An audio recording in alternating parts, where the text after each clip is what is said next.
Welcome to TRL Radio with your hosts, Eric and Michelle Hall. Your average Joe experts in simplified health. Well, welcome back to TRL Radio. We are your hosts, Eric and Michelle Hall, and we are so excited for our podcast episode today because we have an extra treat for you.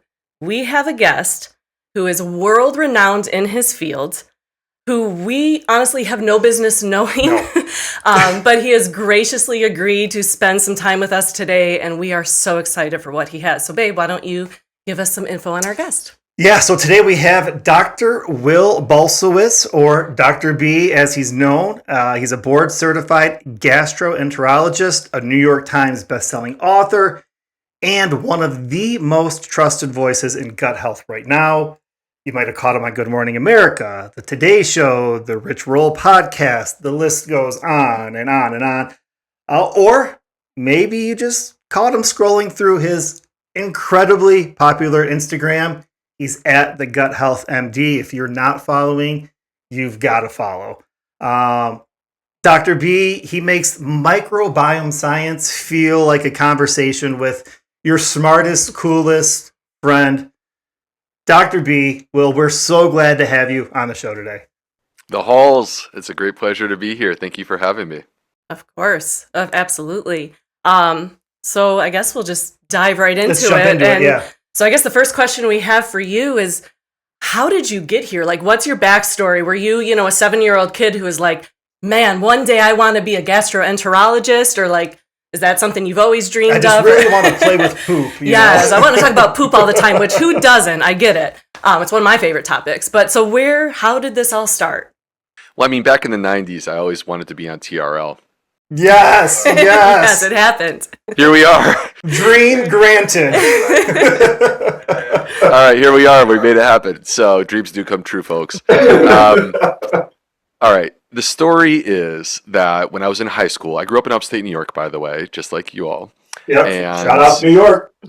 When I was in high school, I made the decision that I felt like I was called to be a medical doctor, and that the opportunity to basically work my tail off, to educate myself, to be the best version of a doctor that I could possibly be, that was something that I wanted to do because I had such great respect for the person that would be across the room from me and the fact that I could potentially change their life and help them.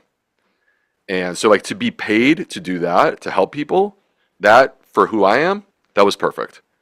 And so I spent most of my adult life trying to pursue that goal. So I started when I was 18 years old, did 4 years of college, 4 years of medical school, 4 years of residency to be an internal medicine doctor, and 4 years in my gastroenterology fellowship to become a specialist. So it's 16 years. I'm 34 when I finish. And did I know I wanted to be a poop doctor? No, I did not. And when my mother-in-law met me for the first time, she definitely was skeptical because I was a poop doctor. So there's nothing like your daughter being like, yeah, so here's the proctologist that I'm dating. Right. Oh, so amazing. Nonetheless, look, the reality is that the dream that I had when I was a teenager has never faded. It's 100% on fire inside of me today, the same way that it was back then. It's never diminished whatsoever. But what has happened is that I'm the kind of person that if I see an opportunity to pursue that dream bigger and better, I'm going to take it. And so I started to do things just because I wanted to share information that had impacted my life in a powerful way. Eric and I, we were chatting before the podcast started about how similar our stories are. Being overweight, struggling with health issues, looking in the mirror, not recognizing the person that you see. That's where I was 15 years ago. And I needed changes, and they were changes that I wasn't taught in medical school.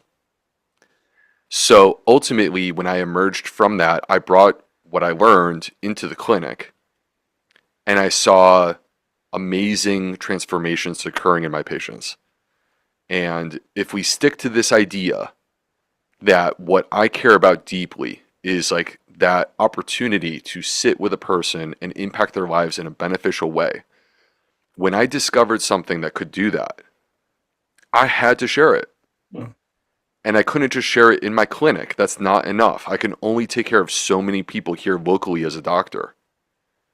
So, and the internet created new opportunities for me to do that. And so I was an early adopter of social media. I was an early adopter of being a guest on people's podcasts, just like this.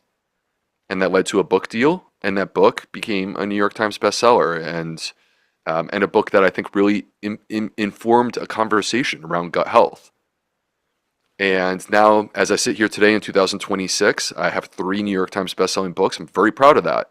But what I'm most proud of is that those books, in my mind, they go out into the world, and the people who sit down and they spend a weekend with me, there is the potential that their life will be different on the other side of that weekend because of the knowledge that they gained in that book.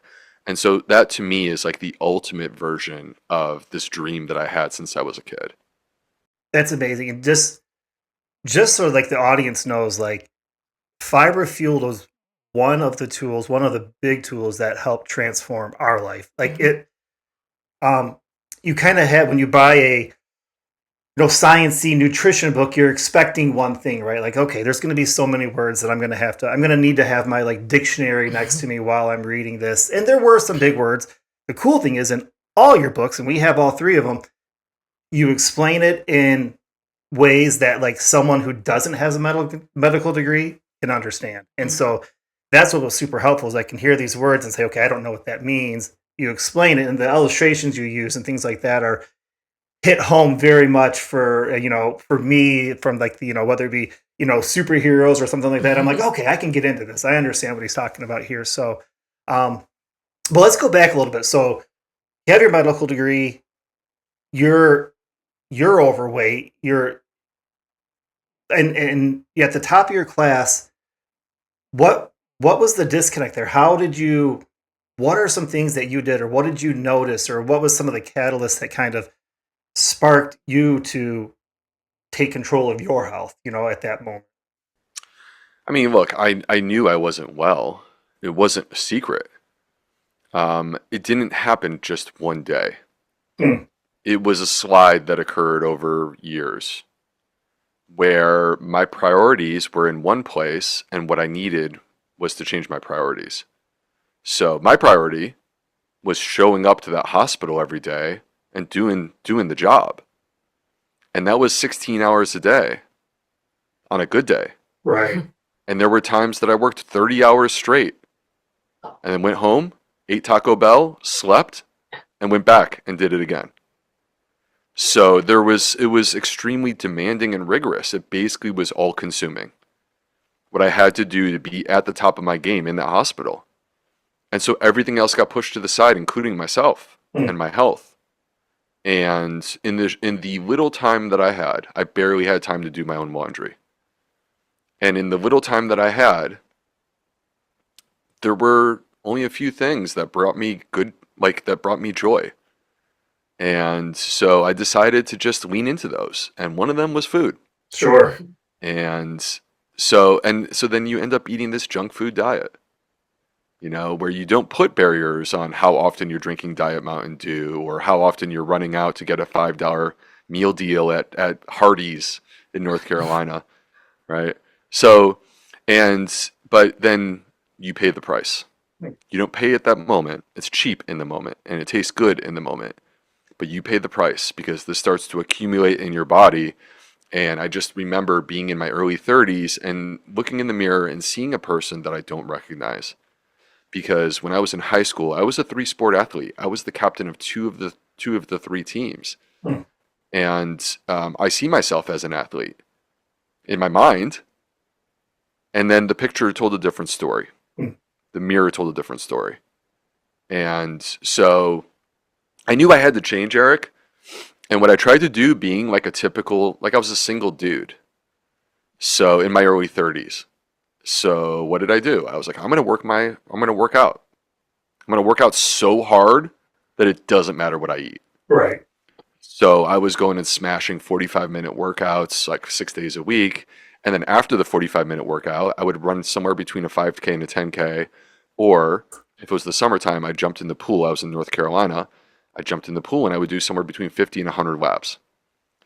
And that's what I was doing. And did I get faster? Yes. Did I get stronger? Yes. Did I lose the gut? No. So ultimately, there was more to the story beyond just the absence of exercise. And I had to look in the mirror, not just literally, but figuratively, and acknowledge that the food that I was raised on in upstate New York, that we celebrated as a kid, was destroying my health. And so that required me to make a radical change. And that radical change was switching to a plant-predominant diet. It didn't happen instantly. It was a process. Sure. It played out over years. But as I did that, the way in which my body responded, the way in which my health came back, the way in which I felt was effortless. And it was all surging in the right direction. So that's what happened.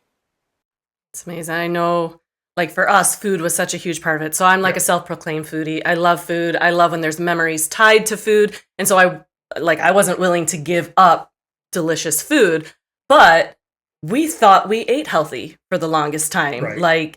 We're like, oh, we eat healthy. Most of the meals we eat are homemade, but what we meant by homemade was like a box of ultra processed, pasta that, that we warmed up and added some butter and, things like that. And we found that most people that we talk to think they eat healthy.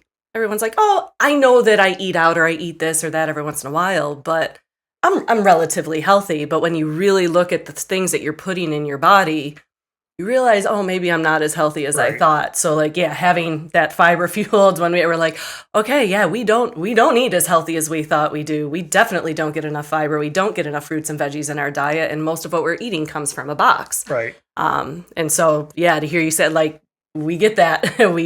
Most of the people we talk to are kind of in that same spot of Michelle. The problem is cultural norms. Yeah. Mm-hmm. They've drifted so far from where they were for our grandparents. Right. Right. So like my grandfather, who worked in a copper mill in Rome, New York, he hunted to put food on the table. And they went to the farmer's market. And there was no ultra processed food, barely. I mean, like a Coke was like the thing that my dad saved up for. My dad would drag golf, he would basically get caddy people on a golf course to make 50 cents so he could go buy a Coke once in a while, right? It wasn't drinking a 2-liter a day. And we have normalized things that are very abnormal in our world, not just our diet, so much more.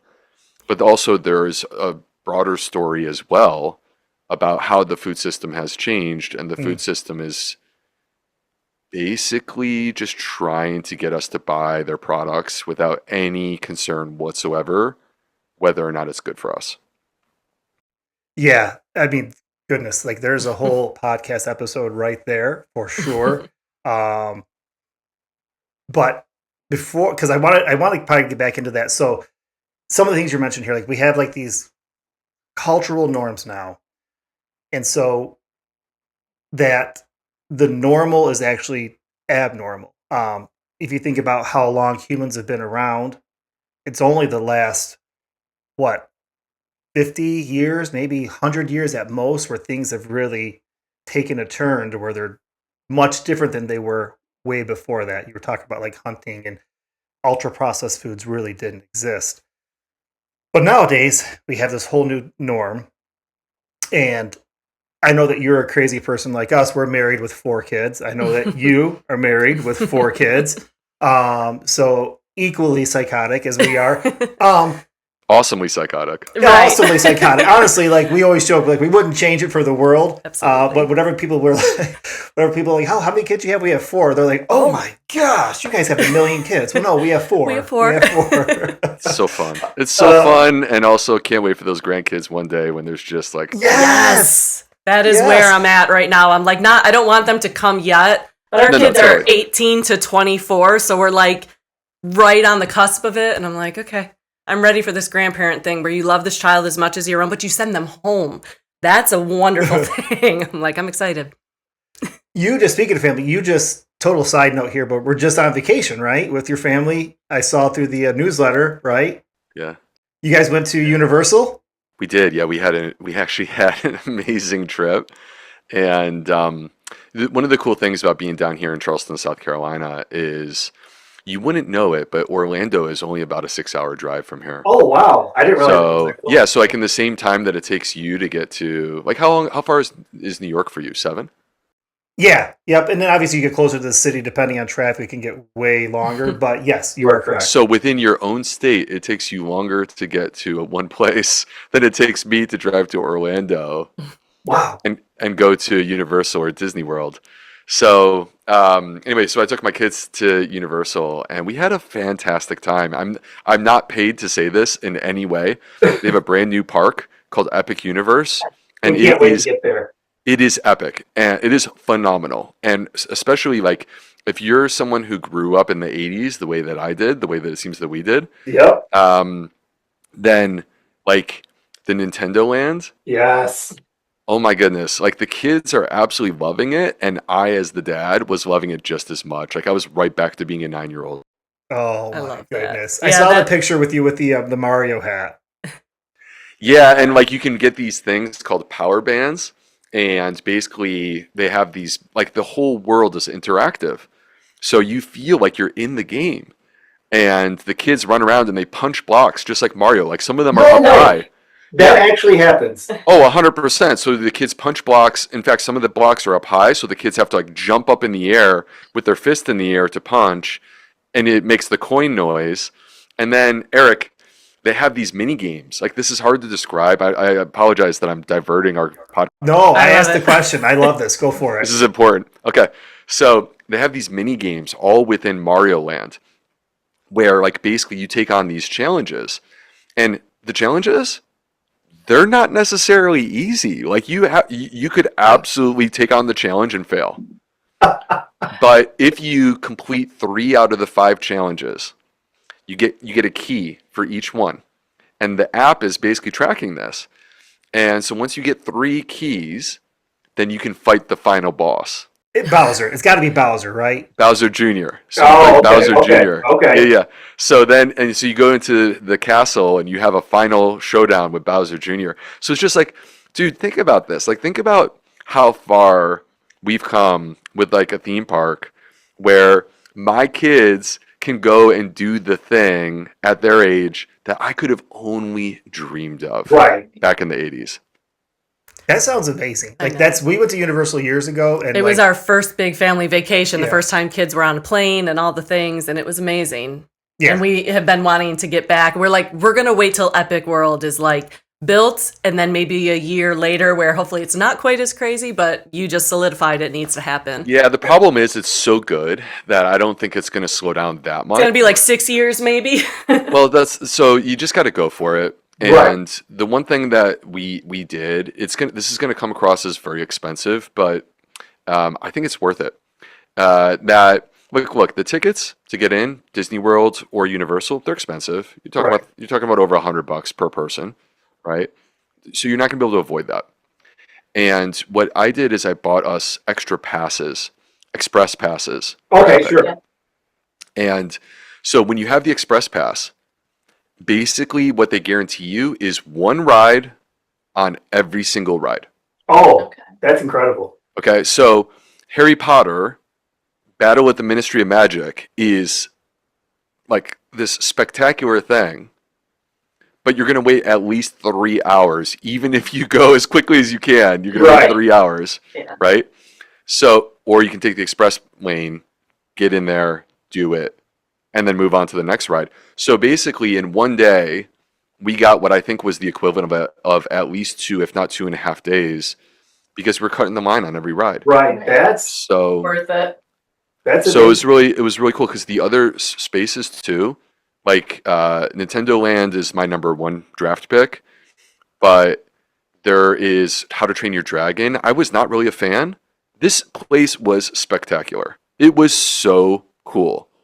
And then there was what they're calling the dark universe, Yes. which is like basically if you took like Frankenstein, Dracula, Igor, Wolfman, but you reimagined them in the modern world, and you created this land that isn't supposed to be like the campy haunted house at Disney World. This land is more like my daughter stepped in and she's like, yeah, no, I'm out. Like she was, so basically I had to go in by myself because my kids were like, I'm not going in there.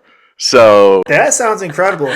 Guys, a whole side note here is like we just got some planning advice for if you're going to Universal that I did not know was going to happen. And I'm all for it. Like I'm taking mental notes right now. If you So, Eric, we could do an nothing entire else, podcast on this. I'm right, telling you, truly. I have tons of tips.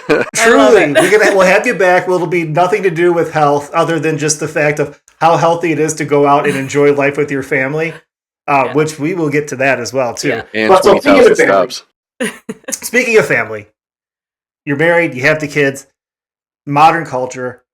How do you and your family, obviously health is a priority, how do you and your family stay healthy? What, in this modern culture, what are some practices, some things you put into place, some things that you and your wife do as your kids that maybe they're difficult, but hey, this is worth it? You know, how do you go about that? All right. So I think step one is you take a look out at the world and you acknowledge what's normal out there is not what I want to be normal in here. All right. So you have to start with that. And that is like a bit of an audacious move. Sure. Right? Because everyone else is living a certain way. I'm not saying you have to be like totally weird and off the grid, but like ultimately it becomes a question of like, are you willing to be intentional? Or are you going to allow the outside world, including the media and all these different things, to basically dictate what your family, what your kids grow up with? So for us, we made the decision that we wanted to create a specific environment within the home that is specific things about how we eat, but it's also many more elements than that. There's a family culture, and it's intentional, and we live it. And I'm grateful because my wife, she's the CEO of this kind of stuff. So I think that's step one is like you have to basically make the decision that you don't actually think that the norm in America is healthy, which I feel like that's so obvious. Mm-hmm. But you have to make the decision that you're willing to like go in a different direction. So I think step two is to know what is the right direction. So for me, like as I sit here and we're discussing, when I graduated medical school, when I was a board certified internal medicine doctor, when I was a gastroenterologist and like greatly respected, I still didn't know those things. I had to learn them. But the beauty of the person who's listening to this right now is number one, you're already doing it because you're here. Right. And number two, you grab one of my books, whether you borrow it from the library or you buy it off of whatever, or you go to your local bookstore. And you can basically like consume that book again in a weekend. And it's going to give you everything that you need. Basically, all of my years of experience, all of my effort goes into that book to create something that is so democratized because like it was 3 years of my life. So if one person were footing the tab for 3 years of my life as a medical doctor, that would be very expensive. Right. But for $15, you can grab a book. And it changes everything. One of the things I love about your books too is at the end of them, there's actionable stuff. So it's not just a book. Like you have a plan of action that like walks you through, not just of what to do, but with recipes of saying, hey, here's how to do it. I know at the end of Plant Power Plus, you have the Plant Power Plus protocol. So you got all the alliteration there, but it's trying to keep twist your tongue on that one. Right. It's the Plant Power Plus protocol. And with the recipes at the end, like it's not just knowledge that you sit there and you go, all right, well now what? Like it's like, hey, at the end, like literally, like one of your sections at the end here is like putting it into practice. How do you? I mean, I am like I love all of my books, but I am most proud of this new book because to me it's a maturation as an author. And this is not just a nutrition book. This is way beyond a nutrition book. And if you open up to chapter 9 where you're describing, Eric, you basically have a checklist for health. So you don't even have to read the book. The book is going to explain to you everything that you need to know about a why. But if you want to know what, you literally could flip to the back of the book. Here's your checklist. If you start doing these things, it could change your life. And so I think, getting back I to, promise the listeners, it will change your life. Sorry, go ahead. I mean, I think it will. I wholeheartedly believe that, right? And so, you asked me, like, how do you make this happen in your own home? I reject the outside world. That is not going to be our normal. We're going to create our own normal. I identify what our normal needs to look like in terms of what do I believe in for our home, right? So this is where this book could potentially be a resource. And then number 3, you got to put it into action. And as a parent, I believe, just like in a company, you should lead the charge.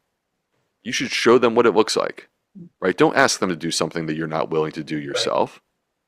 So ultimately, I try to activate these things in my own life, but it's not all at once, because that would be very overwhelming. So I always say, progress over perfection. Make one choice and give it a shot and see how you feel. And then when you notice that that's like, whoa, that's life-changing. I need more of that. Okay, I got you. You're locked in. You're not going anywhere now because you feel so much better. You don't want to go back. And now it's time for the second thing, and you move into the second thing. So that's the way that I would approach that. That is incredible. Yeah, just so good. So I want to get into a little bit. So in the book, you have the 4 Nutrition Workhorses, right? That one of the things I love about this book and about your philosophy is that you're not married to any diet mainframe. As far as like, hey, everyone needs to eat like this. Now, there's things that are building blocks that are very similar, and a lot of them being very plant forward, obviously. But these 4 nutrition workhorses, whatever diet mainframe that anyone may adhere to, or maybe they don't adhere to, these apply. And so could you talk us through a couple of those, of like those, the 4 nutrition workhorses, what those are all about? Yeah, so like to contextualize this, I just want to get you healthy, right? So, and the problem is if I come in and I say, you have to eat exactly this and you have no other choice. Well, first of all, I don't actually believe that. I think there are many different paths to being healthy. Mm-hmm. And our body is unique. And what works for me, I could write books about what works for me. Heck, I do. But I also need to acknowledge that what works for me may not work for Eric. Right. Right? So we have to find what works for Eric. That's what I want. That's what I really care about. So I reject the idea of people like getting tribalistic and fighting for one specific diet that they name. I think that's stupid. Like I don't see any value because we're creating an artificial fight over something that's not actually science-based. What's science-based is to say, hey, we're all a little bit different. We got to find what works for us, but there are these specific things that are game changers. And like the science backs that up. And the vast majority of Americans are missing these. Mm. So that became the 4 nutrition workhorses. What are the 4 things that have so much science and simultaneously they're missing? Because if you want to change your life, if you want radical transformation, you don't need more of the thing that you already got enough of. Mm. If you want radical transformation, you need to find the thing that's missing in your life and add it. So that's what I'm trying to do. So number 1 is fiber. Eric mentioned my first book was called Fiber Fueled, so like I kind of like fiber. But like I also am very frustrated, to be totally honest with you, because this is a drum I've been pounding. And other stuff takes priority. We consume a lot of protein in America. It's not to say that protein doesn't matter. Yes, protein matters. But is the solution more protein when we already consume a lot of protein? Mm. Is that the solution? Because 95% of America is deficient in fiber. And the fiber that we remember from the 80s, that, it just sweeps through you and you poop.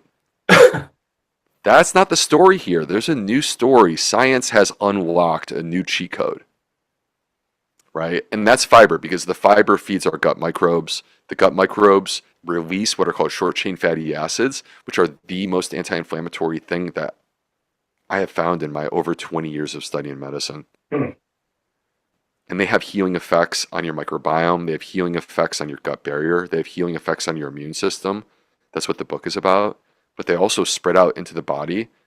They have healing effects throughout your entire body, your skin, your brain, all your other organs in between. There's a story there. I mean, literally, we could do a podcast on every single organ and I tell you what the short chain fatty acids do. So fiber is number one. Number two are polyphenols. Polyphenols are the colors of our food. You step into your supermarket, every single supermarket, there's a reason why they put the produce section right out front.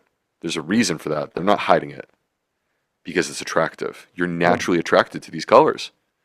So you see all these different colors. Those are different polyphenols, different red ones, orange ones, purple ones, green ones. And they all have beneficial effects on the microbiome. They complement the fiber. Number three are healthy fats. I kind of feel like in the plant-based world, fat is a dirty word. It doesn't need to be. There's healthy fats, there's healthy carbs, there's healthy protein, and there's unhealthy versions of all of them. So let's focus on the healthy versions for all three, including the fat. So focusing on the omega-3s that you can get in seeds, but you can also get in fish, shellfish, things like this. Focusing on the monounsaturated fats, which we find in, for example, extra virgin olive oil or avocados. All right, so like we should be prioritizing those, and when you do, you get healthier. And then number four, the last, are fermented foods. It's sort of a unique category. So the fermented foods are one of the biggest things that we didn't eat any of. And I'm guessing most of America, a lot of our listeners probably, fermented foods outside of pickles, are maybe like not non-existent in their diet. And that's one of the things that I remember in Fiber Fueled, and obviously want to hear you talk some more about it here, but like was a game changer. Yeah. We love them and we added a lot. Yes. And even pickles, the ones that are like in the middle of your store, those aren't even real pickles to me. All right. Because basically what they're doing is they're taking a cuke and they're just pouring vinegar over the top and they call it a pickle. Okay. Now, technically, there's going to be someone who's shouting at me right now. So I just want to address that person who's shouting at me. Technically, yes, it is a pickle because like the process of pickling is using vinegar to like change your food. But you could make real fermented pickles. Have you ever done that? Out of curiosity, have you guys ever tried that? We've done pickled onions, pickled cucumbers. I want to try kimchi.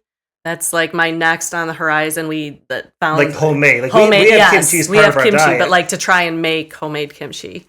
Yeah, so like kimchi, sauerkraut, what's really cool is that living on the cabbage, you don't have to add a starter. You don't have to add microbes. Living on the cabbage, everything that you need to make sauerkraut and kimchi is already there. All you got to do is create the right environment, which you basically do by like using some salt water. And then it will like make its own transformation for you. So, and pickles, all you got to do is take cucumbers and drop them into salt water. And yeah, add black peppercorns and garlic and some dill. Yum. But on the surface of the cucumbers are the microbes that are necessary to activate what's called lactofermentation. And that fermentation process changes it from a salty cucumber into that acidic, crunchy, delicious pickle. So anyway, so the beauty of fermented food is that fermentation is transformation. The cucumber is no longer just a cucumber. It's been transformed into a pickle. The cabbage is no longer just cabbage. It's been transformed into kimchi or sauerkraut. And in that process, you're unlocking new nutrients, new forms of fiber. You're creating microbes. Many people talk about this. So there's like a living ecosystem that's a part of the food that we introduce into our body, and it can become a part of our microbiome. And the evidence now shows, there's a study out of Stanford, where the addition of fermented food to your diet can make your gut healthier and actually reduce inflammation. That's awesome. That's amazing. So, man, I have so many questions. I know. As we're talking about all this food too, I'm hoping the microphone isn't picking this up, but do you hear my stomach growling? I can hear your stomach growling, yes. I'm like, okay, so apparently it's making me hungry. May the record reflect that I do not hear your stomach, Michelle. I'm like, oh my gosh, stop it. So apparently I need to go eat a lot of fermented foods after we're done with this, because my body is like, yes. Yes. It's the gut microbes screaming out for some fiber. 100%. So speaking of fiber, and this is probably maybe one of the hardest questions around, especially for someone who wrote Fiber Fueled. If you were to pick 3, it doesn't have to be the top 3, right? Because I'm sure the top 3 doesn't exist, right? But 3 places we can get fiber. What would you give us? That was literally, I was going to ask the same question, because I'm like, most people listening are probably like, oh, so I need to go grab some Metamucil, right? Like get the fiber so that I can poop and it's great and that's how I get the fiber. But I think we know, like, oh, that's not the best place to go. So where would be? Right. So look at that. Same train of thought. I mean, look, Eric, when you said this is going to be a hard question, I was like, yes, here we go. And then you asked me, where do we get fiber? I'm like, okay, that's not too bad. But so the answer is first of all plant-based foods have fiber. So any fruit, vegetable, whole grain, seed, nut, legume, you don't need to think too hard about this. If it's a plant-based food, it has fiber. Mushrooms, by the way, are technically not plants, but they do have fiber.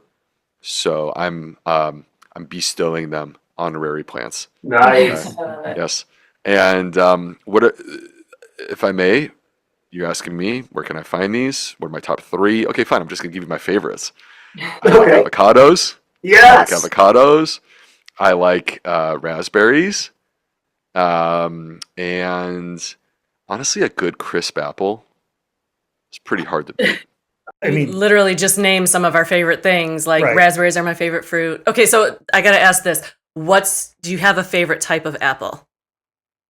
Because this is a very, like, we have very different opinions on apples in our family. All right. Now, I feel like I'm stepping in it a little bit here because you 100% are. Well, because you guys live in apple country, right? Right. So, like, how many orchards are within driving distance that you could go to pretty quick and easy? So very many. Yes. So very many. And more because we are out more in the country too, where there are farms and things everywhere. Yeah. Like we're lucky enough to have our choice of CSAs to be part of, and because of the farms and orchards that are around. So when I was a kid in upstate New York, I loved going to the orchard and just eating until my stomach hurt. And my mom became really, really good at making like preserves and all kinds of different stuff. So if it was like strawberry season, we made strawberry preserves. If it was apple season, then like all kinds of apple sauce. So anyway, I feel like I'm stepping in it because there's a level of like apple specificity that you all have that I've lost it. I don't have that anymore. I enjoy a fantastic Honey Crisp. I like a Pink Lady. Yes. I mean, who doesn't like a pink lady? Yeah, I mean, some people don't, but I do. I'll just speak for myself on that one, Eric.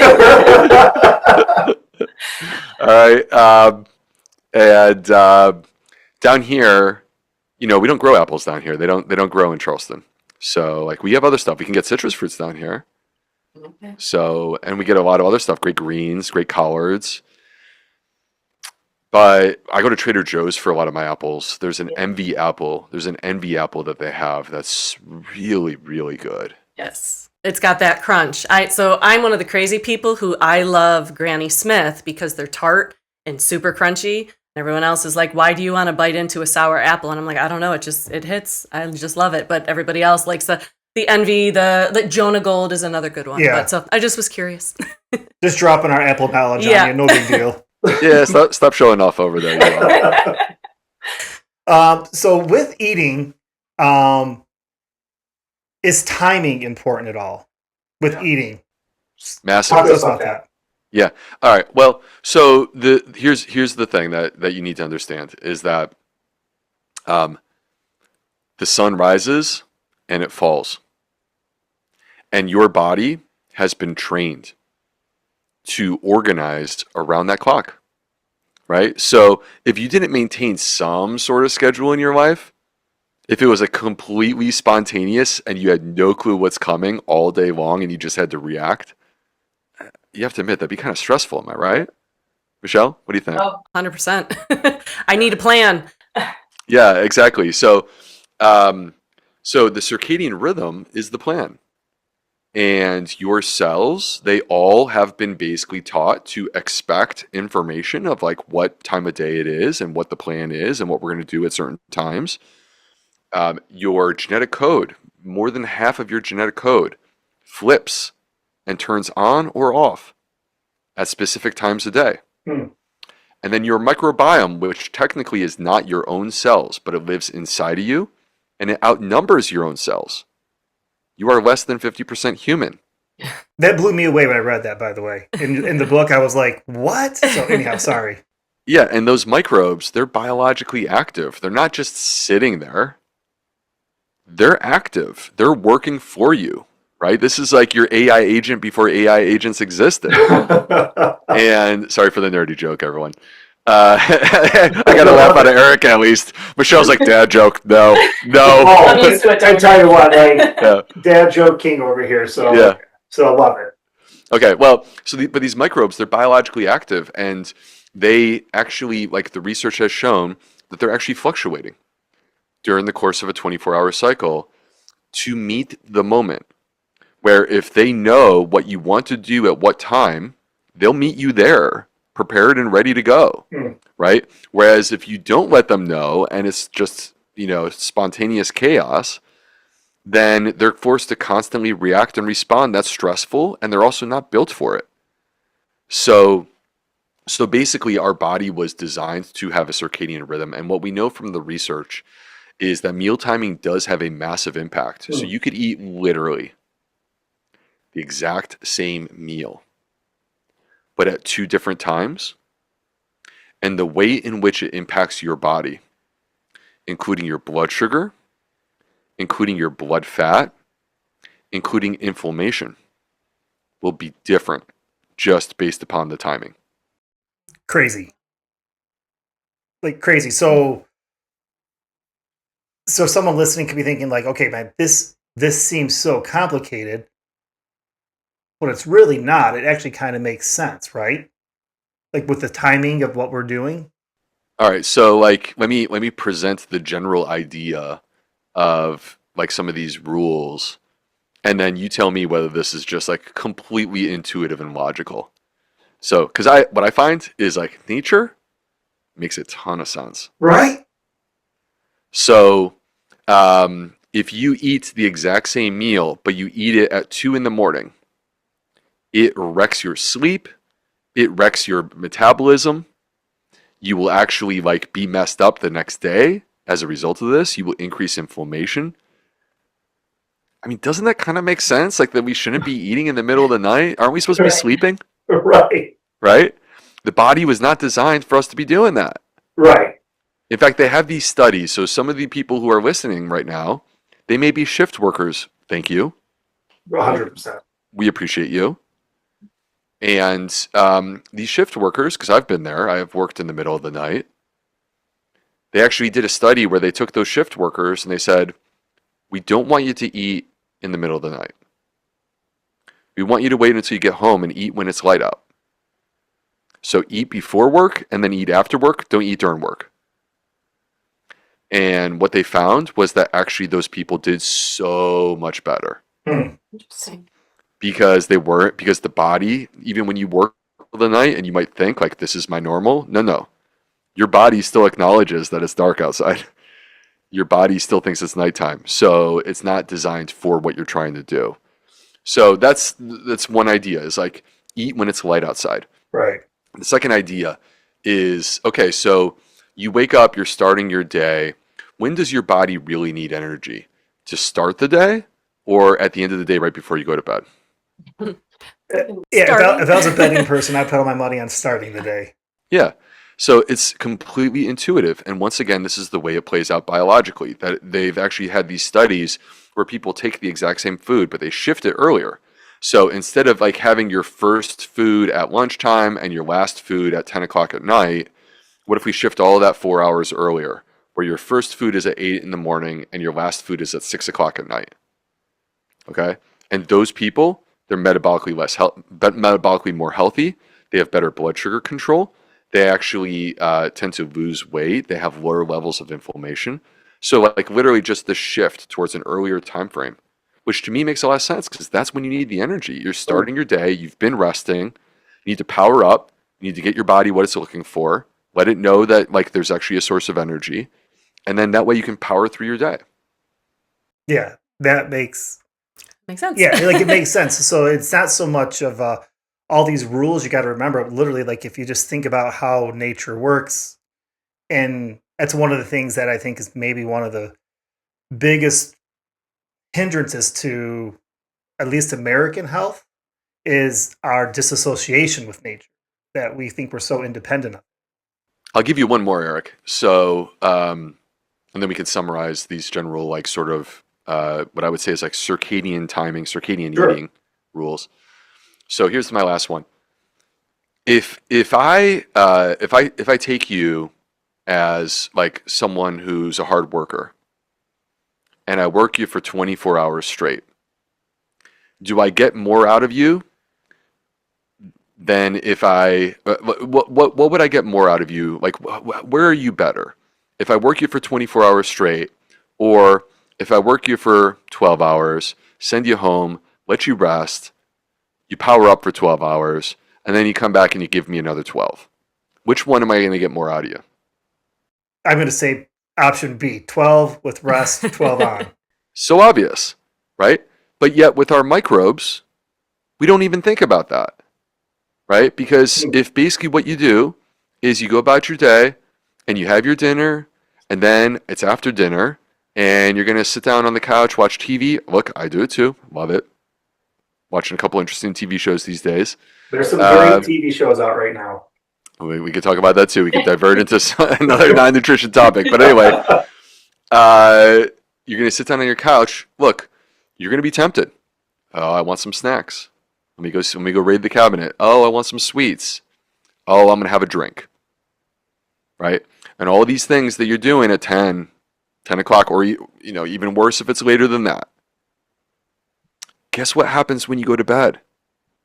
You're trying to sleep, but you're asking them to work. Mm-hmm. They don't get a break. They're working all the way through, and then the next day starts, and you're still asking them to work. They never had a break. So the point is that the concept of time-restricted eating, where you effectively take your 24-hour schedule and you slice it up, and you say, okay, I'm going to fast for, here's just an example, I'm going to fast for 12 hours, and then I'm going to create a 12-hour eating window. If you think about it, a 12-hour eating window is pretty darn generous. Right. Right? Because that could be from 8 a.m. until 8 p.m. But if you actually adhere to that, and you give your gut a 12-hour break, research shows that it starts to have beneficial effects on your gut microbiome, because for the obvious reason that we were talking about in the beginning of this segment, if you let them rest, they come back stronger the next day. They're able to do even more work. So it's a basic concept of time-restricted eating, but the problem is in the modern world, you put the kids to bed and you're like, I'm just going to have some snacks and have a beer, and you've basically wrecked your gut, wrecked your metabolism for the next day. Right. If someone, they were to say, man, that sounds like my life, is there hope for them? Or is it like, nope, you've infinitely wrecked your microbiome. I'm so sorry.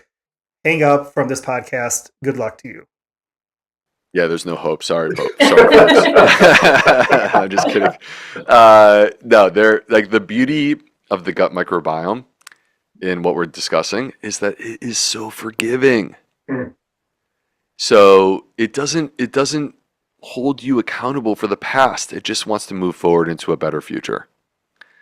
The choices that you make today can impact your microbiome by literally tomorrow. Hmm. Now, that doesn't mean that it's so quick and cheap and easy. It doesn't mean that if you have gut issues that you can fix them in one day. That's not what I'm saying. What I'm saying is that the journey towards a healthier you is appreciably improved in the first day. And it can be improved in the second and the third and the fourth, and that's how you make progress. So these choices, it's really, Eric, it's about consistency. If you can start to make better choices, and so what we just presented here was 3 basic concepts that I'm not asking you to spend more money or less money. I'm not even asking you to change your diet. Right. All I'm saying to you is don't eat food in the middle of the night. Try to finish nice and early and give your gut a rest overnight. If you follow that, like literally just that, try to have dinner at a reasonable time, 6 or 7 o'clock, and then try not to have any more food after that, no alcohol after that, and give your gut a rest until the next day, you've already taken a step in the right direction. You will feel the difference. Yeah, it's Love that. simple, rudimentary, like that's amazing. The question I've got to ask, so and I just want to throw it out there and then just let you speak on it. Chapter 8. So that chapter 8 in your book for us, like I don't want to say caught us off guard, but It hit. it wasn't. So nothing like that was in Fiber Fuel. This one was different, and it was. I mean, honestly, like one of my favorite chapters in the book. It felt real, it felt raw, it felt great, but also too, I think it's massive aspects of gut health, nutrition that are overlooked or not talked about much at all, and people don't understand how impactful the stuff you talk about in chapter 8 is. So I'll pause and say, chapter 8. What was your motivation behind chapter 8? Talk us through that a little bit. It's my favorite chapter. Oh, again, brothers from different mothers. This is my favorite chapter because I don't believe that you can just engineer your diet and fix all your problems. And I've seen this firsthand as a medical doctor in patients who try to do everything right and don't get the results that they deserve. Why? Because what they're missing is what you find in chapter 8.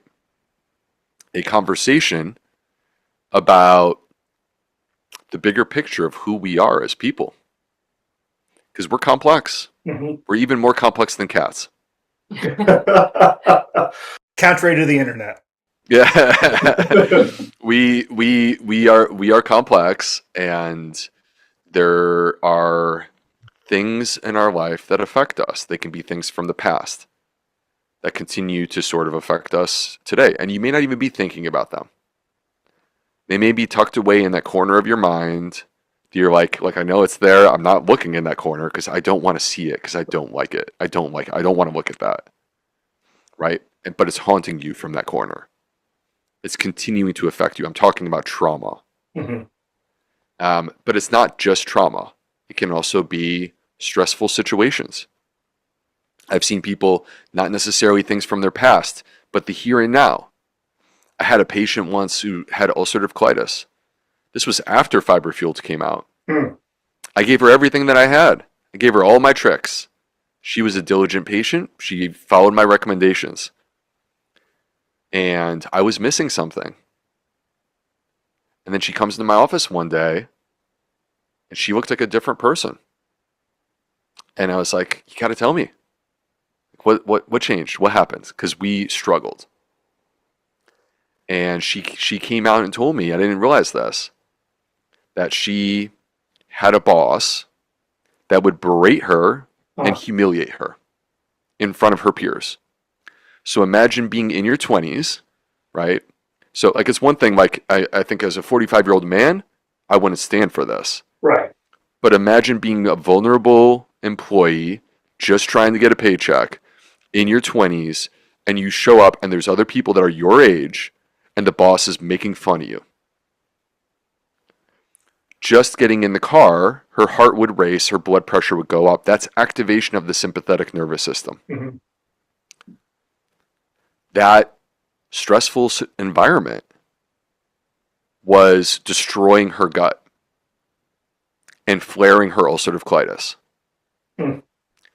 And when she finally removed herself from that environment by having the gall to submit her resignation without knowing what came next in her professional life, her health fell into alignment instantly. Wow. So that's another example. I also think that I look out at the world and feel that there are some things that are really important to who we are as people that are missing right now. And one of them is human connection. Hmm. And the statistics would back me up 100%. That, like, we don't really have real human encounters much anymore. We don't put our devices down and, like, look a person in the eye and just have a conversation for an hour. Chatting through a device, going into social media, they're actually antisocial. Hmm. They're stressing us out. Those things are stressing us out. And what we're missing are the bonds that we really leaned into and needed in prehistoric times.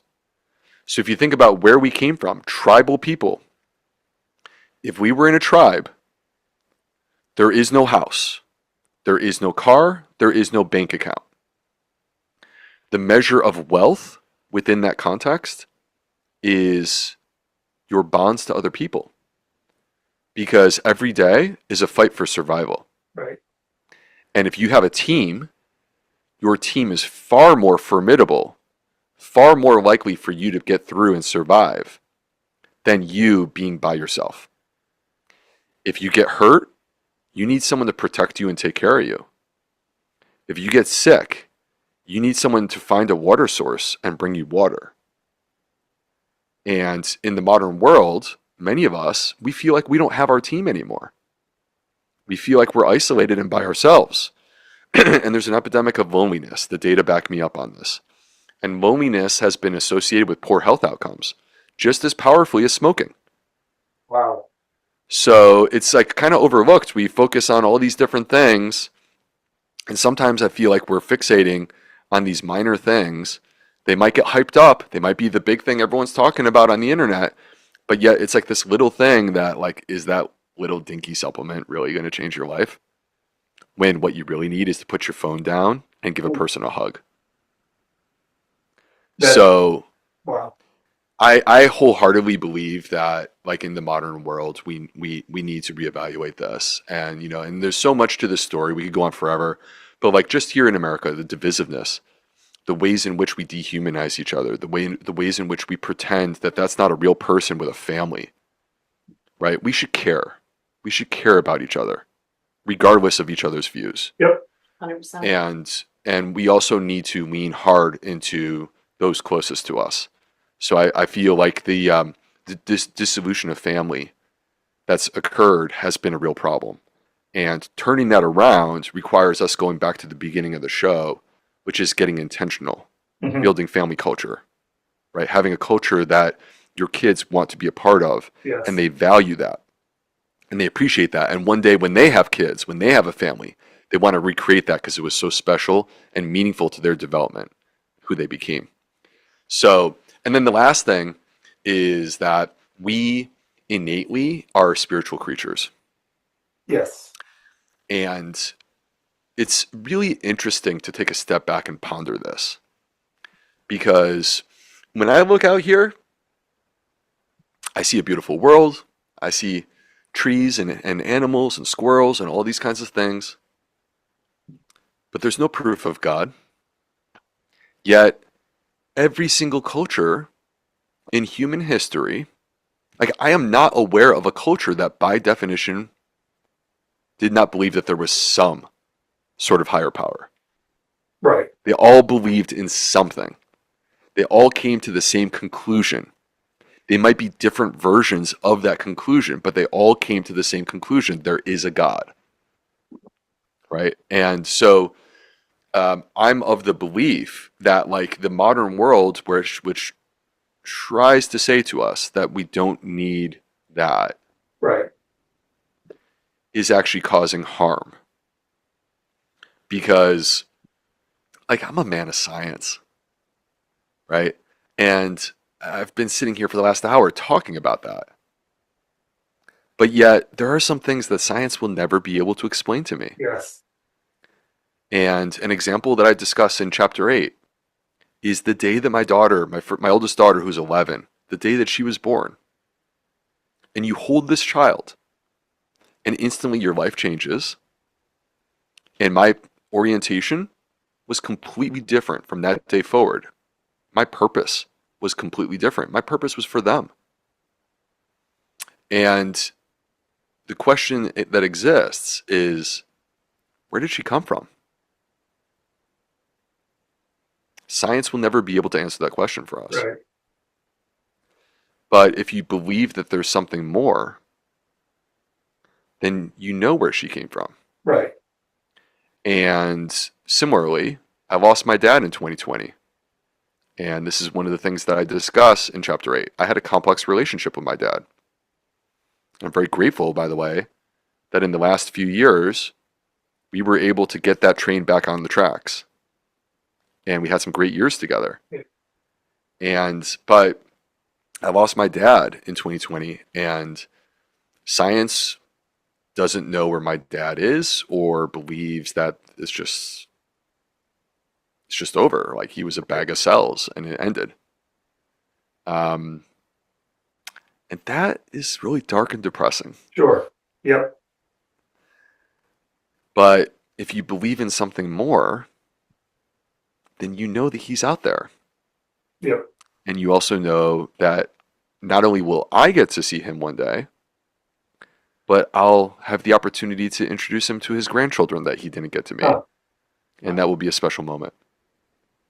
Yeah, I think those human connection, spiritual connection cannot go overstated how critical they are. I know those are massive pillars in not only what helped us get healthy, but in our family culture today. And so those are some of the things that people ask us, oh, like, what's the one thing you did to lose weight? Those were awry.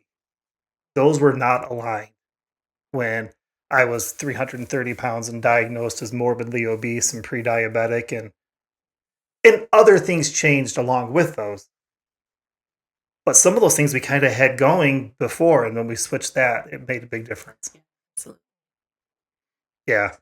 Yeah, for me, when I wrote Fiber Fueled, I kind of presented it like, hey, I was unwell. I had a junk food diet.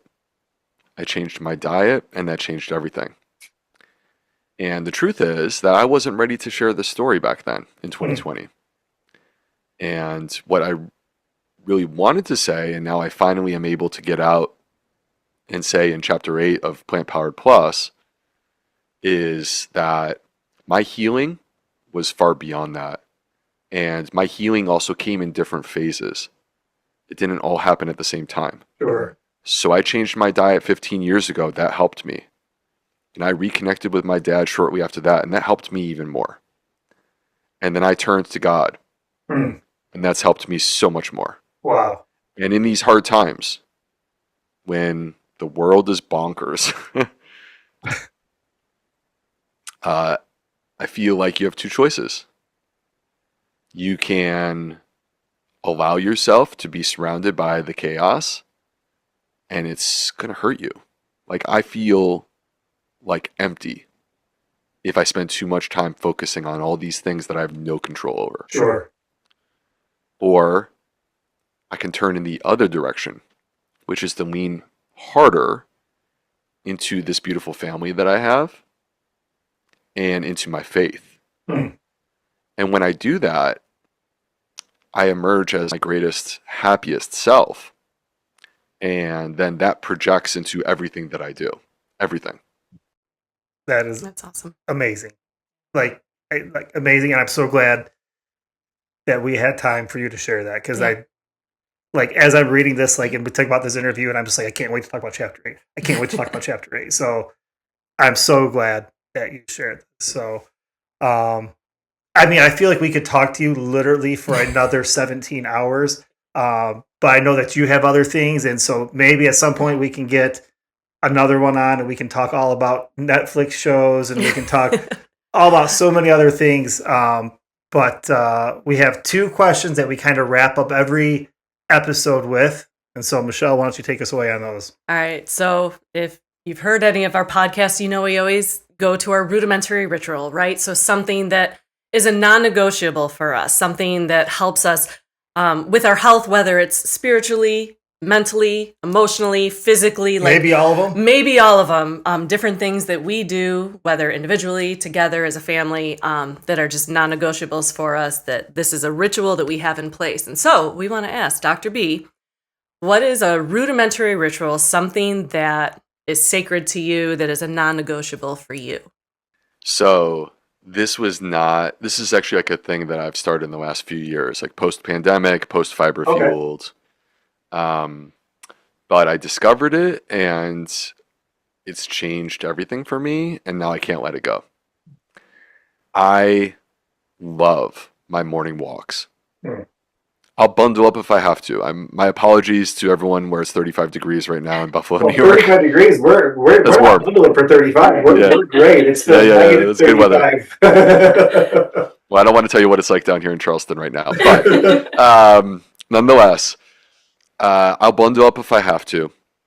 And I usually like to slap on a ruck vest. So basically, that's like a weighted vest that is specific amounts of weight.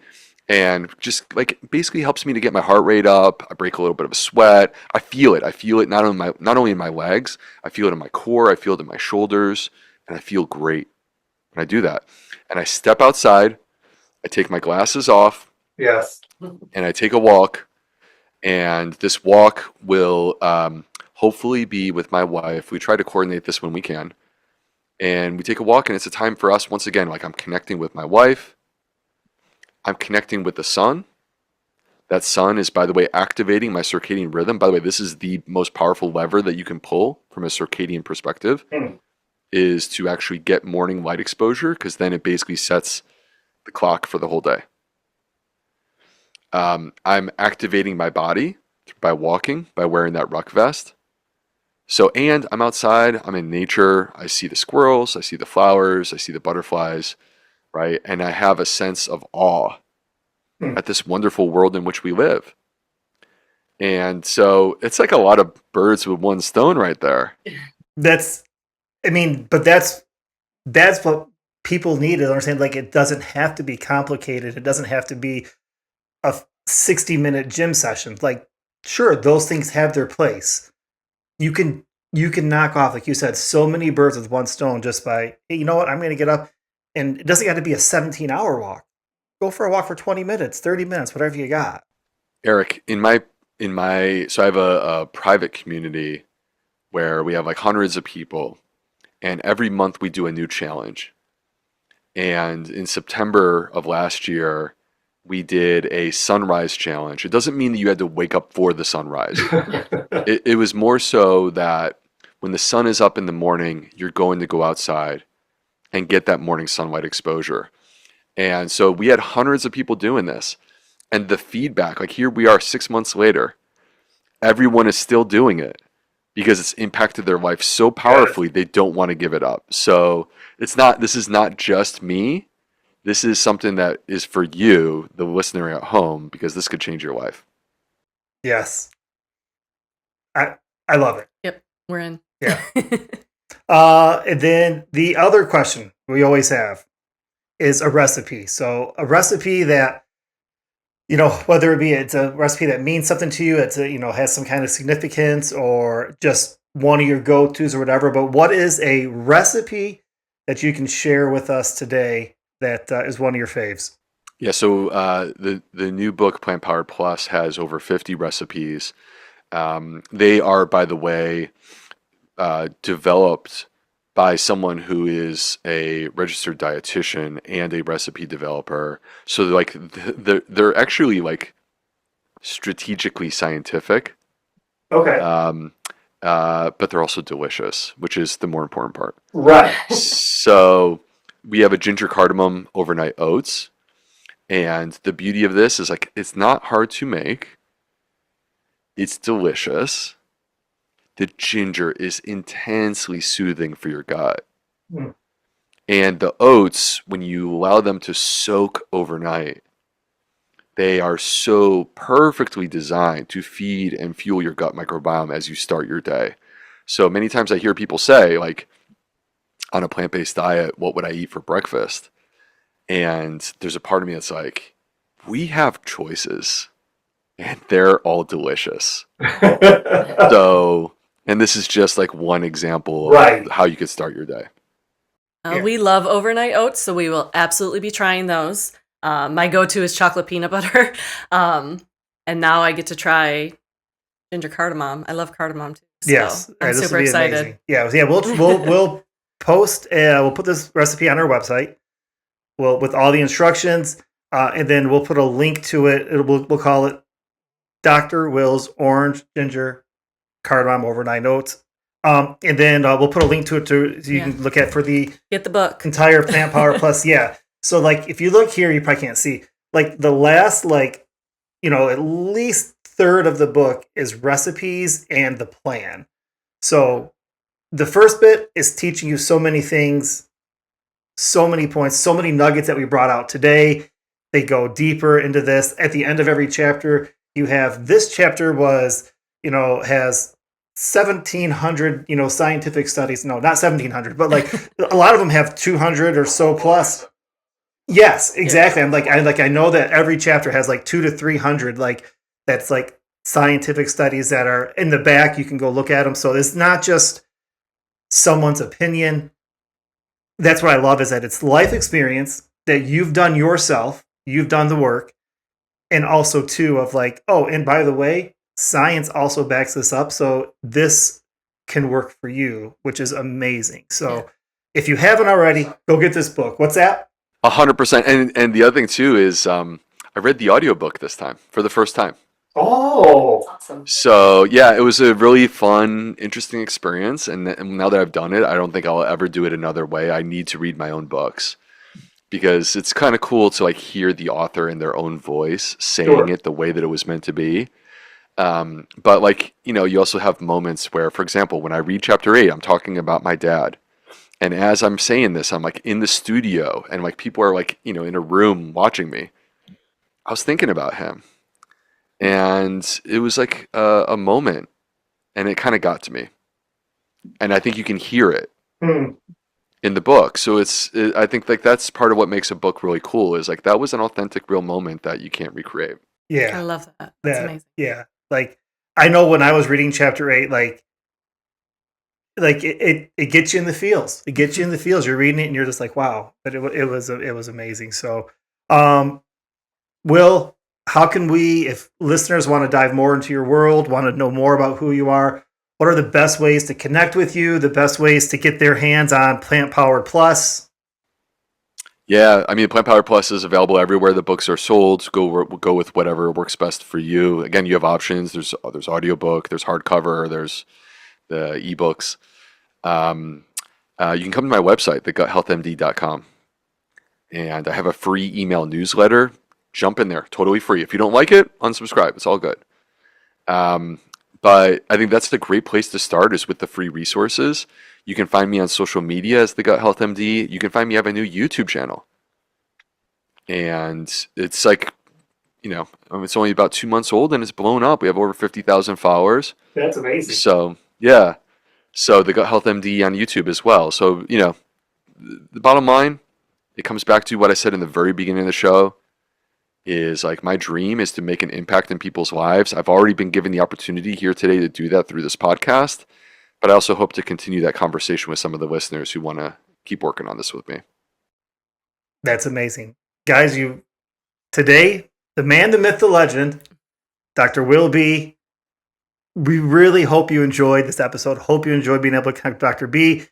If you have, please share it out on social media. Let people know. Tag Dr. B. He's at the Gut Health MD. Tag us. Let us know what you liked. What are you implementing? If you try the recipe, let us know. Post a picture. Absolutely. And stay tuned. We have so much more coming, so many more amazing guests. Hopefully this isn't the last time we see Yeah. Dr. Will be on our podcast. So yeah, stay tuned, and we look forward to having some fun with you. Have a great one. Thanks, everyone. If you want more of Eric and Michelle Hall and TRL Radio in your life, and honestly, who doesn't, head over to theRudimentaryLife.com. There, you'll be able to find all the things, show notes, videos, step-by-step instructions for each recipe, more ways to connect with us and join in with whatever shenanigans we're getting into. Yeah, and for extra credit, leave us a rating on your favorite listening app. We definitely appreciate all the love. Thanks for listening.